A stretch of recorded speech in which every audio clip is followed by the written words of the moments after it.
Welcome everybody to the course on diffraction techniques in materials engineering.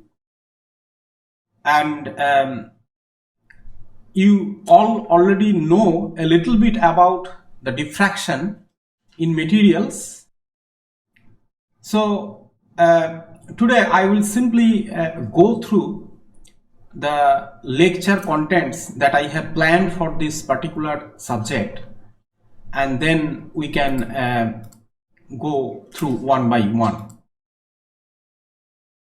So please have a look. The whole course I basically split it into these particular topics like geometry of crystal.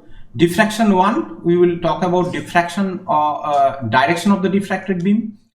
The diffraction 2 will contain, let's say, the intensity of the diffracted beam, and definitely we will discuss about the real sample. And then we will come to the application part, where we will discuss about the phase diagram determination, quantitative phase analysis, stress measurement, reciprocal lattice, electron and neutron diffraction, and transmission electron microscopy. Mostly the basic construction and the diffraction principles and imaging principles. So the book that I always recommend is BD Quality, and majority of the diagrams and all of them are taken from this BD Quality's book. And if there is any book I use or I ask you to look at, then definitely for each and every slide you will find the reference of that particular image is given. So let us begin today's class, and let us try to go through one by one.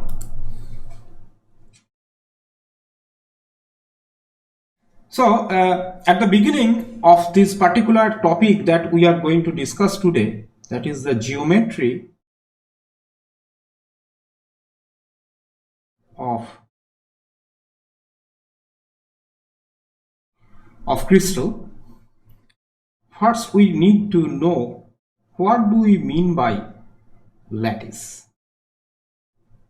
So a lattice basically mean that it is simply a three-dimensional array of points, nothing else.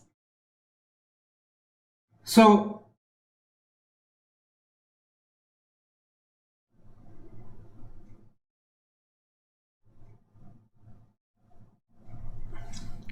now a array of points is in the space. It is arranged in such a way that each and every point has its own surrounding, identical surrounding. So I can place point whatever way I can, but that is not the definition, or that is not the understanding of the lattice. Okay, the reason is very simple. Okay, because you should try to understand, when we talk about a identical surrounding, then in case of a translational symmetry it has to be identical, as well as in case of a rotational symmetry it has to be identical, right? So all these aspects has to keep it in mind. Okay, and now I can simply draw in 2 dimensions such array of points. Let's assume that this array of points are equally spaced. Okay, and then I take one atom and place the atom here, right? And this atom is called as basis. Okay, so I have a lattice and I have a basis, and so this lattice plus basis will give me a crystal. Okay, so a crystal to form, I need both. I need a three-dimensional array of points. Those points should have identical surrounding, equally spaced, and then I simply replace those lattice point, not all of them, but some of them. There are some considerations, don't worry, but I need those atoms, and to replace those lattice point, by putting those atoms, I get a crystal. And that is what the understanding of a crystal, what we should learn. Now what do we mean by a unit cell? So it is one of the smallest unit. I may have a large crystal where a large number of array of points that has been replaced by the basis or the atoms, but if I am asked to represent the structural unit or this whole large crystal of this entire crystal to a representative unit, then we call it as a unit cell. So unit cell is the smallest unit which is representative of a large crystal or the entire crystal. And mentally we must try to visualize or to construct the structure, right? So therefore, depending on those different lattice basis and all these different type of crystals, so there are altogether 7 crystal systems. Okay, and a French crystallographer, his name is Bravais.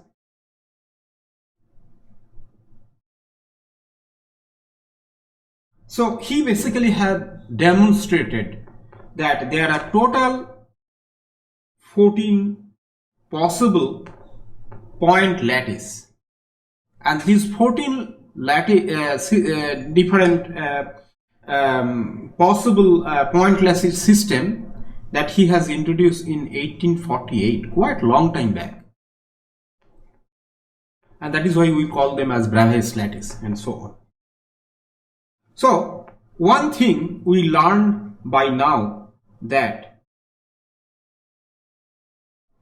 this Bravais lattice is basically the point lattice.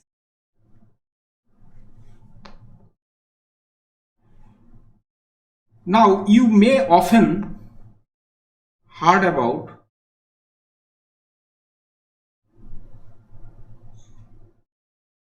primitive cell. A primitive cell mean that I have one lattice point or one equivalent lattice point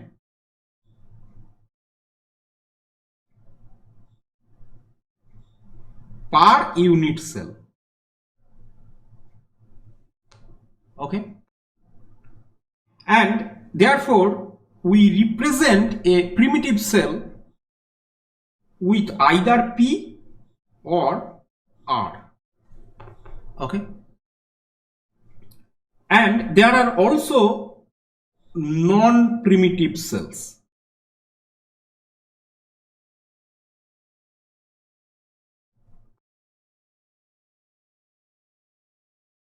Where there could be more than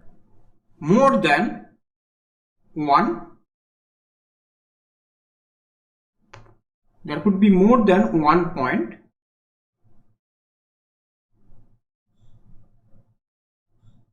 per unit cell. And these are represented as I, F or C. Okay, so here I stands for a body centered cell. So why in case of body centered we use this particular letter I? Here this I is a German term, we call it as a Innenzentriert. Okay, F is a face centered and the base centered is the C. Okay, so if that is the case, then we can basically calculate the number of equivalent lattice point per unit cell. Okay, so let's say the number is equal to Ni. So here how many number of atoms are sitting at the center? Then Nf by 2, because they are face centered, so half of those atoms are occupied in the space of that particular unit cell we are considering. And then in C, that is basically the corner atom, and then we can simply calculate the total number of these things. Now for a very simplified way, if we just take a simply cubic system, and then let me draw the different axes. So here in this direction, this is the Z direction, so we place A, B and C, and so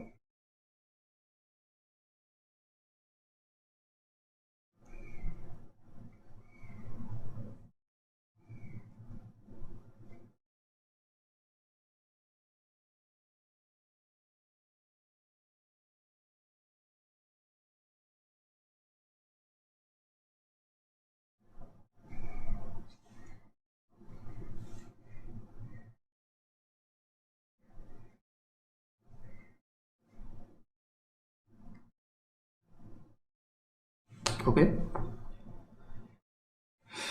and then I can write down alpha, beta and gamma, the three different angles, and I have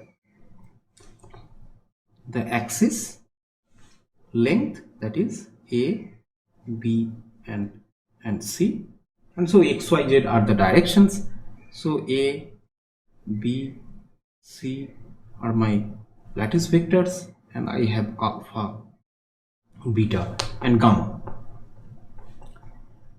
So if I follow such kind of convention and look at all the different Bravais lattice or the point lattice systems, then you will end up that there are total 14 Bravais lattice what we have. Now here, by looking at these structures, you can see that from the top side we have a simple cubic, that is P, primitive. A primitive basically cell basically means that I have one equivalent lattice point, 8 corner atoms. So N is equal to if you look at this equation that I just said few seconds ago, that N is equal to Ni plus Nf by 2 plus Nc corner atom divided by 8. So altogether you will get 1, and that is why it is actually the primitive. Now please have a look at the second one. Here we wrote I basically means Innenzentriert, means body centered, and Here I have a center atom, so 1 plus another 1 atom, so number of equivalent atom is 2, and I have phase centered, you can calculate, but these are all cubic system. The second one is a tetragonal. Here I have A along the Z axis, C has a different length than in case of cubic. All the alpha, beta and gamma, the angles are 90 degree. A is equal to B is equal to C. That is what we have learned, right? So in this way, definitely you can go through all the different 14 Bravais lattice. Now let us come to this tetragonal. What is the uniqueness of a tetragonal? That I have a C that is different than this A and B, because A and B, they are equal, so A is equal to A and so on. I can generate a tetragonal structure by simply taking a cubic cell and stretch it in Z direction, right? You just try to compare between simple cubic and the simple tetragonal system. Now, in a very similar way like cubic system, I can place a center atom, and then the second one, the third one, that is the simple orthorhombic. Here, a cubic system is stretched in both the y direction, so it has a different B vector, and along the Z direction, so it has a different C. So A is not is equal to B, is not is equal to C. Okay, and then I have a body centered orthorhombic, and also I have a base centered orthorhombic. Here also we sometimes place actually C. Okay, so C basically also represent that the base centered. Also there are face centered orthorhombic. Now, in case of a rhombohedral structure, the A is not A is equal to B is equal to C, but alpha, beta, gamma, they all are equal, but none of them are actually 90 degree, right? And this is represented by R, even though it is a primitive cell. Okay, so primitive cells are represented by P as well as R. Okay, now in case of hexagonal, A is equal to B not equal to C. Okay, and alpha is equal to beta is equal to 90 degree, but the gamma angle, that is 120 degree. In case of a monoclinic structure, you see I have A not is equal to B not is equal to C. Whereas, so what does it mean? So I can simply take a orthorhombic structure and shear it along a certain direction, then I can generate a beta that is not is equal to alpha gamma, but alpha and gamma, they remain as 90 degree.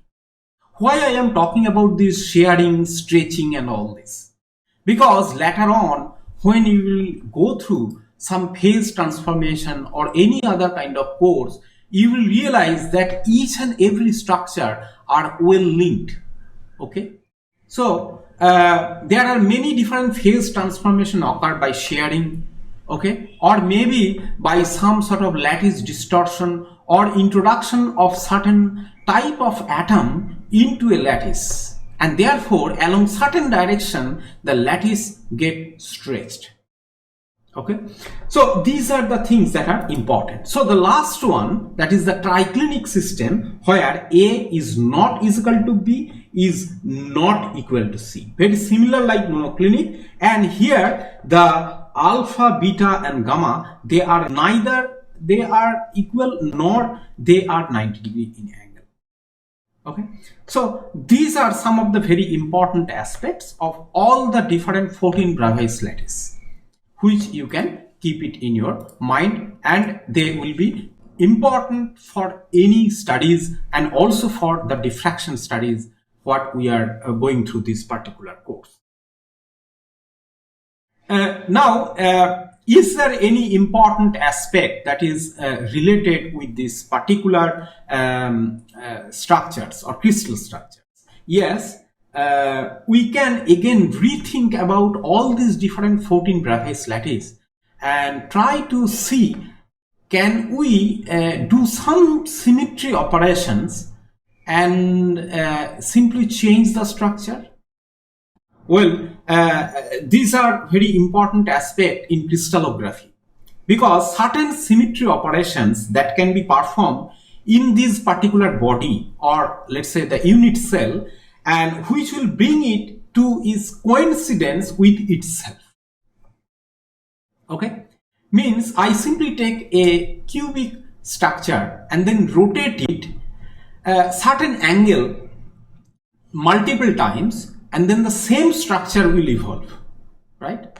I am talking about such kind of symmetry operations.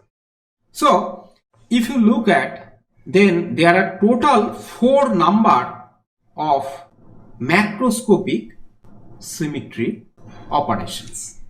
Okay, so there are total 4 number of macroscopic symmetry operations, and these operations are named as reflection, rotation, I will go through each of them, inversion and rotation inversion.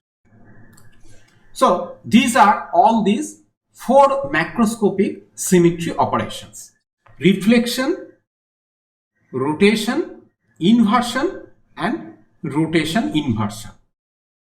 How to visualize them? Let's say I draw a cube.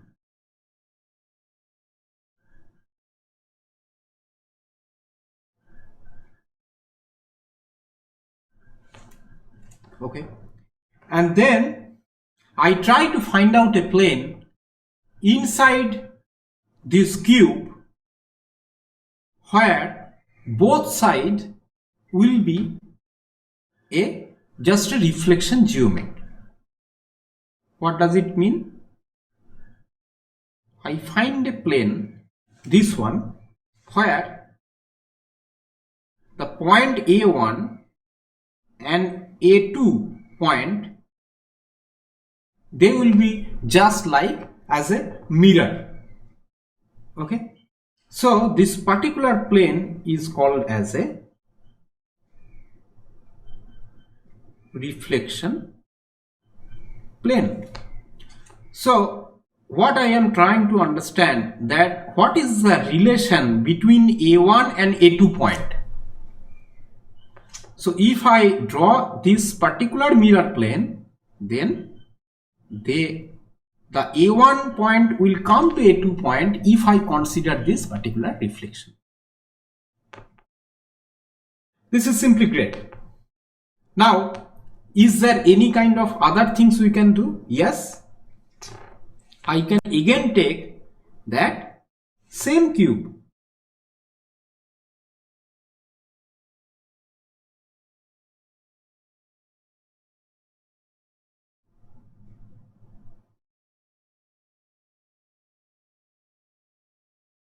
the same cube I have taken, okay, and let me find out this particular point A1. So A1 point and A2 point, you already understood the relation between them. I can also try to find another particular axis through which I can rotate. What I want to mean? I take this particular axis, okay, and then I rotate it. I rotate it. If I rotate 90 degree, you will find that A1 point, irrespective of this reflection plane, A1 point will come to A2. Yes, there is no doubt about it. Again, if I rotate 90 degree, then A1 point will come to, through A2, it will come to A3. Then again at 90-degree rotation, it will come to A4. So if I rotate another 90 degree, then A4 point will come to A1 based on this particular axis that I have just shown you. So how many fold I have done? This is a 4-fold. This is a 4-fold. So the 4-fold I can represent in terms of such kind of rectangle.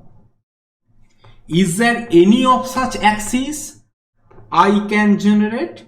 Yes, there are some other axes exist here. If I take the point A4 and here below and draw another axis and then rotate, then also the A1 point, okay, by 3 times of rotation it will come to its position. Okay, so let me summarize. I get a 4-fold where A1 point will come to A2, and I have a 3-fold axis where A1 point will go to A3. So A1 will go to A3 by rotating, okay, and again further rotation, so it will again come down to A1. Now we can again further draw another axis through the center of one of this edge. Okay, this is simply great. So it is actually a 2-fold axis. What will happen? Okay, so in case of 2-fold axis, here A1 point will go to A4 and then again it will come back. The A4 will come back to A1. That is very clear to us, right? Well, then the third one that we have discussed, that is actually the inversion. Again, let us draw a very similar unit cell.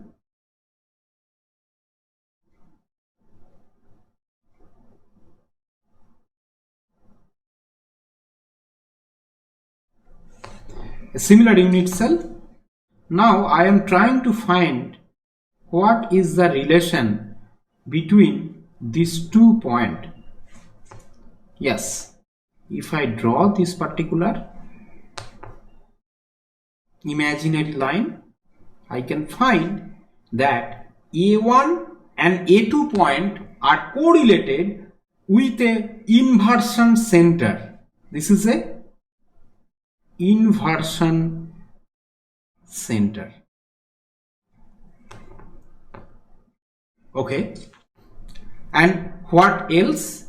Yes, I can again further and then the question will arise how I can again bring back this A2 point to A1 point.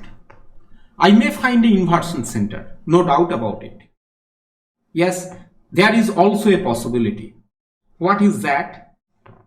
So the possibility is that I will again find another axis, that is that 4-fold axis that I have just discussed a few seconds ago. So I have a 4-fold axis and A1 point come to A2 through a inversion. Then if I rotate, what will happen? So it will again come to this particular point. Where it will come? Here, right? So A1 point will come to this A1 dash point right? Okay, and A2 point will go here, isn't it?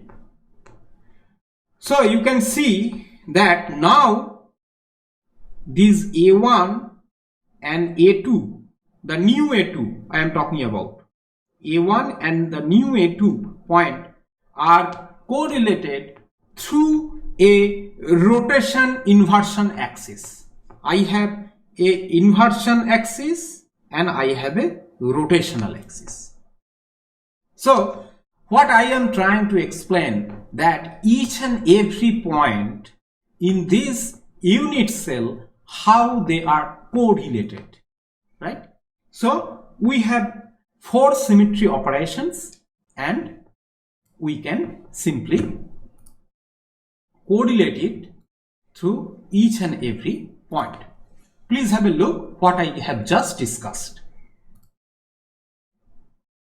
So we basically have such kind of plane, that is the reflection plane. A1 and A2 point, they are correlated with this reflection plane because in the left hand side and the right hand side they are just the mirror image of it, right? Then I have tried to correlate what is the link between A1 and A2 point. Yes, through a fourfold axis. This is a fourfold, that is why I have drawn such kind of diagram. And A1 will come to A2 by 90-degree rotation, A2 will come to A3 by 90-degree rotation, A3 will come to A4 through a 90-degree rotation, and finally it will again come back to its original position A1 through this fourfold axis. Similar way, I have a threefold axis. Same way, I have a twofold axis. Okay. Now, the A1 and A2, they are correlated with the inversion center. Okay.